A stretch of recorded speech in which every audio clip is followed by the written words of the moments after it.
commutative property. So the word commute means to move from one place to the other, which means the order changes. A plus B is the same as B plus A. Now, repeated addition is the same thing as multiplication. So A times B equals B times A, so it works for both addition and multiplication.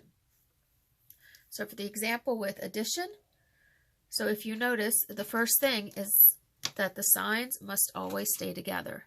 So the -3 is one, +4 is another, -2 is another. Remember, we are always adding things together. So we can rearrange these. So we may want to put the two negatives together first because it's easier to add like signs. So -3 and -2 gets added first, which is going to give us -5. And then we're going to have +4. So +4 is going to be added to it. Then once we add -5 plus 4, we have -1. If we had done it in the order, -3 and +4 is 1 minus 2 is going to equal -1. So -1 equals -1. If you're multiplying, it makes multiplication much easier.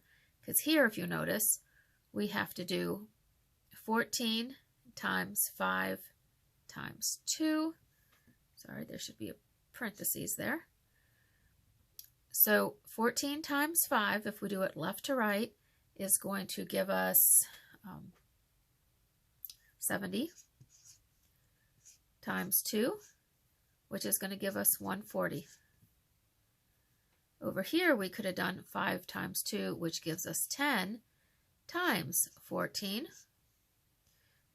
which equals 140. Now notice here, I'd use the X in front, in the middle instead of parentheses. That was not a grouping. That should have been 2 separate parentheses, so be careful as you write it.